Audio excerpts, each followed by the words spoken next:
that's a really good one. All right, what's happening, fishing friends? Welcome to another episode. Just getting ready to launch here. It was 38 when I took off this morning.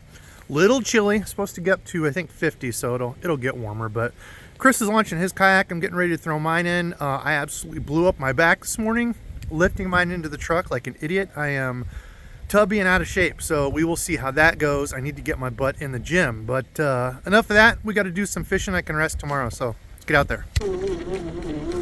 Here, fishy, fishy.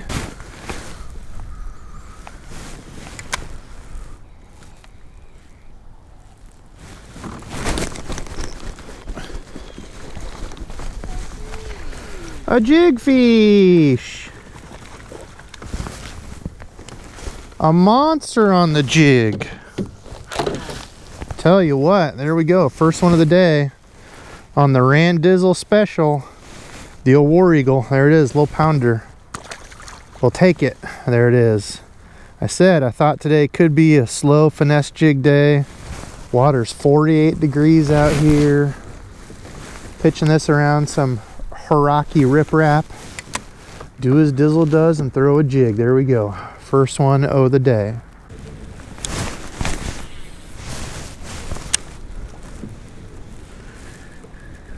Think it was Bigfoot? I'm just getting blown around like a rag doll. Yeah, it's about a 14-incher. Hey, atta boy. Well, nothing on the flat side. Dang, dude, good stuff. It's a better one? Nice. Chris with a couple pound and a half, 2-pounder close to. That a guy? Another.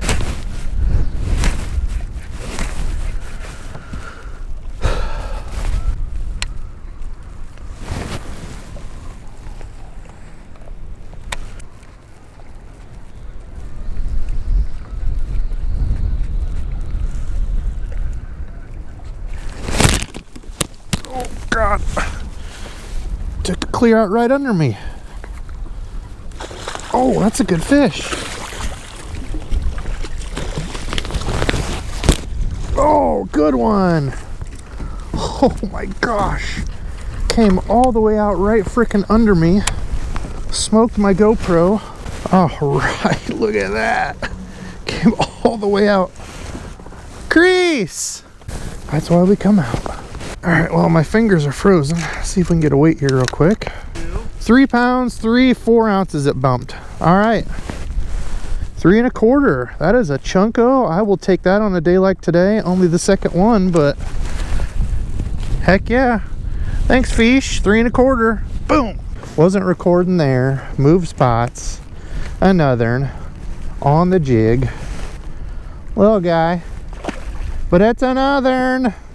And I wasn't recording like a dummy. All I've been doing is jumping to these points, and I've just been slowly hopping and dragging this jig off it. The biggest thing is trying to stay in place long enough to work them. The side that we're on, if I put my front anchor down, it keeps taking me that way, and then the point that I'm trying to fish is behind me. I need an anchor that's in the back today.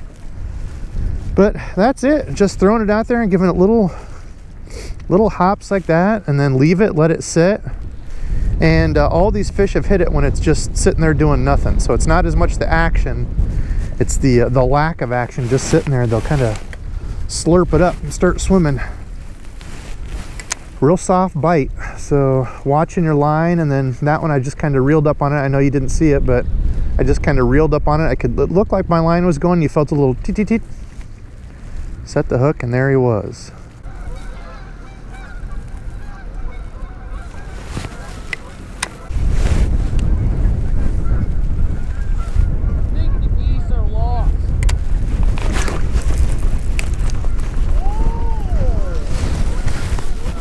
Thumped it right up there shallow almost as soon as it hit. Right off the end, huh? Yep, there we go. One more. Little guy. Right there, right on the edge. Just as it was hit and was blowing by, he smoked it.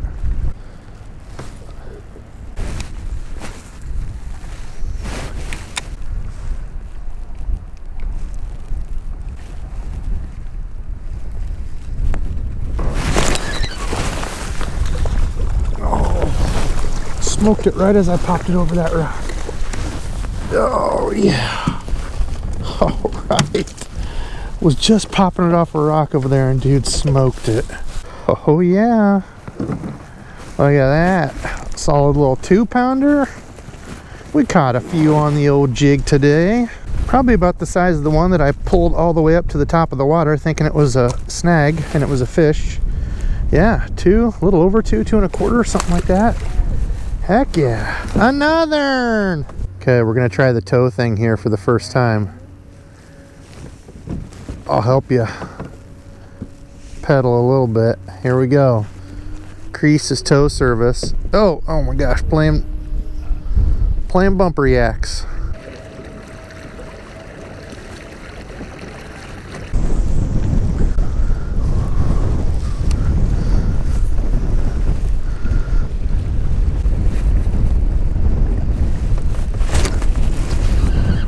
Oh God, another one.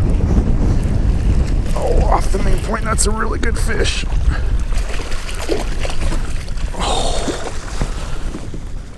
Oh, that's a really good one. Oh my gosh. Toad. Another toad on the jig. Oh my gosh. Please tell me I'm recording. Oh, thank God. All right, another toad. That hook was buried. Scale says, 4 pounds, 7 ounces. That's what I was hoping, 4.5. How about that chunk of a head? Whew, that felt absolutely awesome. Short and thick. All right, here we go. I'm going backwards. Thanks, fish. Love ya. Almost crashed into the rocks behind me. It's a cluster out here. All right, fishing friends, so finesse jig fishing. This is definitely something I need to do more. Of course, you know, my buddy Randizzle got me turned on to the finesse jig game. I used to just flip a jig or swim a jig. That's really all I did. I, was never into football jigs, dragon jigs. Especially this has been absolutely killer in our area here in the Midwest. Any type of little round, ball-headed finesse jig. And I do think the round ball-headed are the best, especially if you're a bank angler trying to go with as light as you can get away with. From the kayak, kind of the same deal. You have a little bit more options there, but the reason we really like these, and this is what Randizzle pointed out, is it's got a good solid hook on it. Good stout. I mean, it's not one of these that's easy to bend out. Some of these little tiny finesse jigs, which is fine, have a real thin wire hook. So more finesse, almost spinning, or you have to be real careful. With these, especially if you're a bank angler, you can get around the wood, the rocks. You don't have to worry as much about bending out a little itsy bitsy tiny hook. So it just depends on what you're doing. There is a time and a place, for those type, the small, jigs, little finesse wire, like a Kitech mono spin jig. Awesome little BFS jig, awesome on just a little ultralight. But for something like this, flipping and pitching around stuff, absolutely great. So the War Eagle Heavy Finesse jig, this is the color that I was throwing, the green pumpkin candy, which is the green pumpkin. It's got some glitter in it, green glitter, black flake, and then also the purple on the bottom. So pretty normal color. And what really made the switch up the different looks, I first started out by throwing this. I only threw the Zoom Speed Craw. I had a couple of packs of these. I'm like, I haven't thrown a Speed Craw in forever. So I cut just the front of it off. To fit that jig, I take it and cut it off just in front of those legs, so it's about this big is all, and thread that on there. So I started with the green pumpkin purple, green pumpkin, purple flake. The water was pretty dirty, so I ended up switching over to the black and blue, and this made a complete different silhouette look. So any of those people that say, oh yeah, when you match your jig and trailer color, they have to match. So if it's, a black and blue jig, has to be a black and blue trailer, or green pumpkin jig has to be a green pumpkin trailer. Don't listen to that. Those people apparently are just OCD, because I mix and match all the time. Just like that day, the black trailer on the back of it gave it a completely different look. It silhouetted better in that water, and I ended up getting more bites. The biggest bite of the day came off that green pumpkin with the black and blue trailer. Now we were focusing on riprap banks. We fished the wood and we didn't really get, I think maybe one fish on the wood if I remember right, maybe a couple, but really it was those riprap banks. And we just kind of hopped around to all those different rocky spots Chris and I did, throwing the different finesse stuff. He was throwing a Ned rig, caught a few, like a Ned swim bait. I think it was the Gobius. He was throwing, caught a few. I was throwing the jig on this. So Kuma actually sent this over for me to test and try out. the X Series rod and reel combo. And I gotta say, they did an excellent, excellent job on this. Fit in hand, absolutely perfect. When you palm it, it's a little bit smaller of a frame reel. So like Chris, I had him do the B-roll that you're seeing, you know, kind of flipping and casting this. And he said it was a little bit small for his hand. He likes something just a little bit larger. And you can see my hands are about medium. My finger comes all the way over here. So if you're looking at that, you know, maybe just something to think of.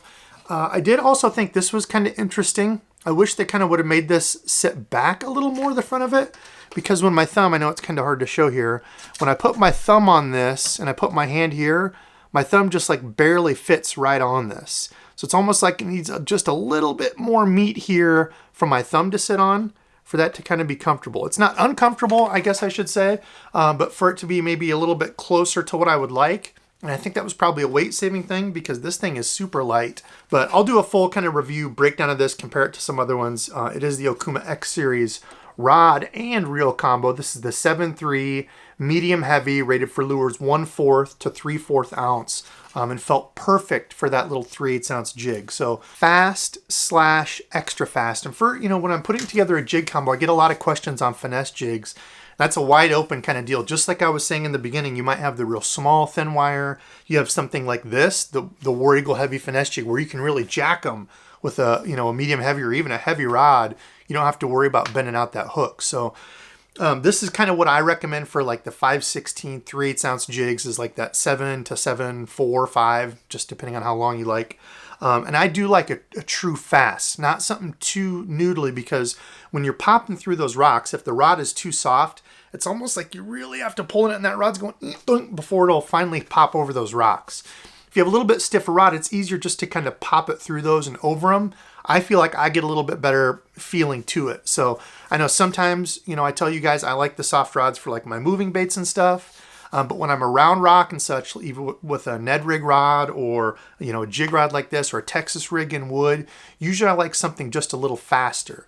And the reason is I'm not as afraid to lose the fish is because with a jig or a, you know, just like a Texas rig, a plastic, usually when they hit it, they're going to hold on to it. You know, it's not like a reaction thing that's going by and they just kind of slap at it. That's why I like the soft rod, where they kind of grab it and load up so you're not, you know, swinging right away. You're like, is that a fish? And the rod's bending. You're like, oh yeah, that's a fish. So with the jig and stuff, that's why I like a little bit faster rod, because you can really feel what's going on.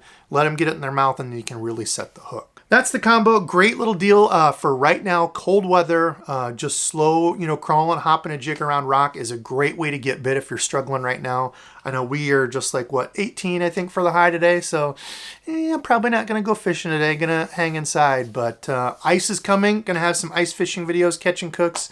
I'm excited. Now, today's subscribe fishing friend. I don't have my phone. I'm going to say Okuma. Thank you so much, Okuma, for sending this over, letting me do a review, test this stuff out.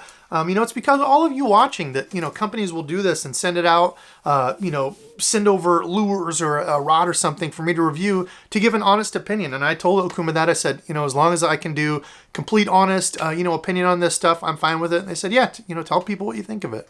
And I think people kind of get jaded by that because there's so much on the internet of just cramming stuff down people's throat of buy this, it's the best. And it gets to be a little overbearing sometimes. So yeah, I'll give you my honest thoughts on it. I've got a bunch of reviews coming this year in the winter, so gonna have a bunch of that. But that's enough for today. Gotta get out of here. Love y'all. Thanks for watching, and until next time.